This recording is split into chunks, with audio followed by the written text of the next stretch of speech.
Mediterania Timur kembali tegang. Kapal penjaga pantai Turki dan Yunani bertabrakan.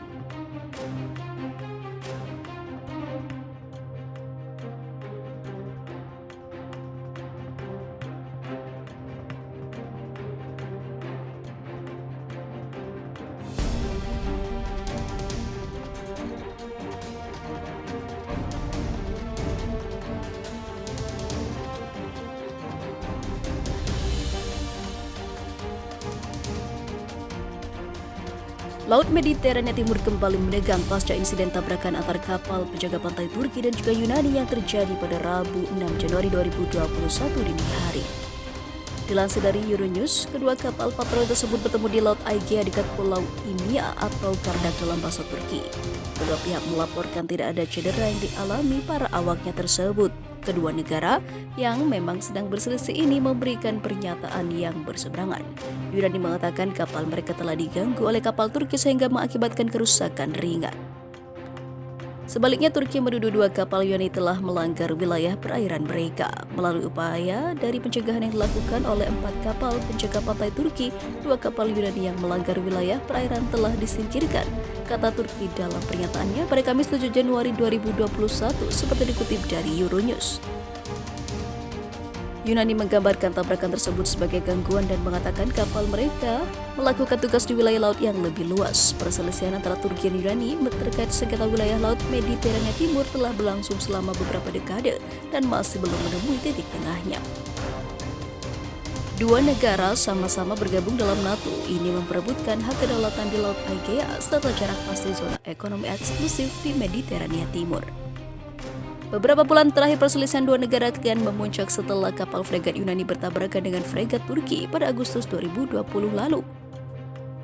Di tahun 1996, kedua negara bahkan pernah diambang peperangan terkait perebutan kedaulatan Pulau Imia atau Kardak yang tak berpenghuni. Beruntung intervensi diplomatik Amerika Serikat berhasil meredam potensi perang di antara kedua negara tersebut. Sementara itu, diberitakan sebelumnya, rencana besar Erdogan membangun Turki Raya lewat Neo-Ottoman. Dilansir dari Gelora.co, sejarah mencatat bahwa Turki dan Azerbaijan merupakan dua negara satu bangsa. Hal ini bukan saja menurut keyakinan orang-orang ultra nasionalis dan pan-Turki, tetapi juga diyakini oleh orang nomor satu di Turki, Presiden Recep Tayyip Erdogan, juga dan mitranya dari Azerbaijan, Ilham Aliyev. Erdogan mengejar kebijakan neo-Ottomanisme di Suriah bahkan dengan mengimbau Sunni Arab radikal untuk menggulingkan pemerintahan sekuler Presiden Bashar al-Assad. Dengan Arab Saudi dan Uni Emirat Arab menarik dukungan mereka untuk militan Suriah, Turki tetap menjadi satu-satunya negara kawasan yang terus mendanai, mempersenjatai dan juga melatih kaum radikal Islam di negara itu. Neo-Ottomanisme sendiri adalah gerakan politik agama dengan seorang khalifah Turki sebagai pemimpin. Sementara Pan-Turkisme merupakan gerakan etno-linguistik, pergerakan politik yang menyatukan berbagai bangsa Turki menuju negara politik modern. Neo-Ottoman menginginkan sebuah kerajaan untuk menggantikan manifestasi politik negara bangsa tempat mereka tinggal.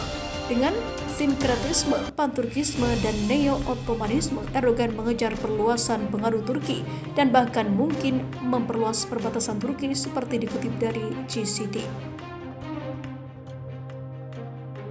Meskipun Erdogan mengklaim mendukung persatuan negara Suriah, ini tidak menghalangi dia untuk membuka bank Turki secara ilegal di Suriah Utara, menyebarkan lira Turki, mengibarkan bendera Turki di gedung-gedung pemerintahan Suriah, menggunakan kurikulum pendidikan Turki di sekolah-sekolah Suriah, atau meminta komandan tentara pembebasan Suriah berpose dengan peta Kekaisaran Ottoman. Neo-Ottomanisme adalah impian untuk membangun kembali Kekaisaran Ottoman, atau setidaknya memperluas pengaruh Turki atas bekas wilayah Kekaisaran Ottoman yang membentang dari Aljazair hingga Mesir dan turun ke Somalia, lalu dari Yaman hingga Suriah dan Irak, serta keseluruhan Anatolia dan Balkan dan sebagian besar garis pantai Laut Hitam termasuk Crimea. Namun Pan-Turkisme adalah pembenaran Erdogan untuk memperluas pengaruh Turki di luar bekas perbatasan Kekaisaran Ottoman. Kekaisaran Ottoman tidak pernah secara langsung menguasai Azerbaijan dan juga Arsak, yang lebih dikenal dengan Nagorno-Karabakh. Namun arah untuk menggenggam keduanya telah dirancang. Suku Azeri atau Azerbaijan sebenarnya memiliki nenek moyang yang sama dengan orang Turki, yaitu orang Turki Oghuz. Orang Turki Oghuz berimigrasi ke Asia Tengah dari pegunungan Altai di wilayah perbatasan Siberia, Mongolia, Xinjiang, dan Kazakhstan. Dari Asia Tengah mereka memulai imigrasi dan invasi baru ke Kaukasus dan juga Anatolia. Keberhasilan militer Azerbaijan yang didukung Turki dalam merebut sebagian besar wilayah Arsak dari kendali Armenia adalah impian Erdogan untuk menghubungkan Azerbaijan dengan eksklavnya di Nakhichevan ada menjadi nyata. Bagian dari perjanjian Kejahatan Senjata adalah mengizinkan jalan yang menghubungkan dua wilayah Azerbaijan yang terpisah. Jalan ini akan dibangun melintasi provinsi Shunik, selatan Armenia. Penjaga perdamaian Rusia akan memastikan tidak ada lagi kekerasan yang meletus di wilayah Nagorno-Karabakh. Tetapi dengan tugas mereka yang hanya sampai 5 tahun di sana, tak ada yang tahu apa yang terjadi setelah penjaga perdamaian itu pergi.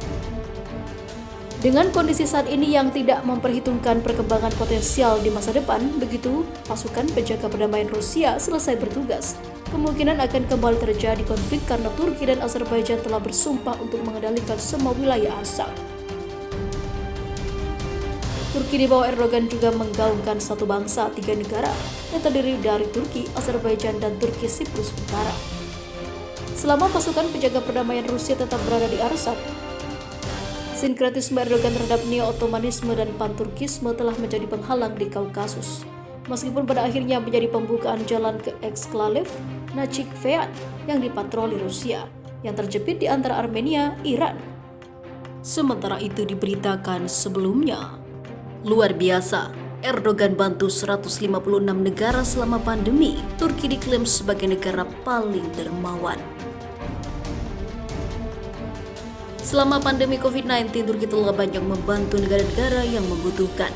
Menteri Luar Negeri Mevlut Cavusoglu mengatakan Turki akan terus menjadi negara yang dermawan, bersama saling bahu-membahu kepada yang membutuhkannya. Dalam cuitannya di akun Twitter, Cavusoglu mengungkapkan bantuan itu untuk siapa saja dan untuk mereka yang tertindas.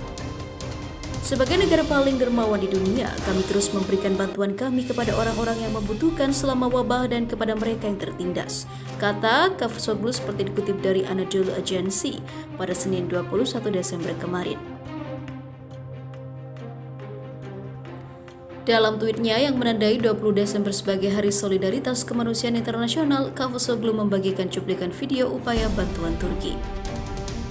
Cavusoglu mengutip pernyataan Presiden Turki Recep Tayyip Erdogan bahwa peradaban bukanlah masalah sarana tetapi hati nurani. Pekan lalu Erdogan menekankan pentingnya solidaritas dan bantuan internasional selama pandemi. Ia mencatat bahwa Turki telah memberikan bantuan kepada sekitar 156 negara dan 9 organisasi internasional sejak munculnya pandemi COVID-19.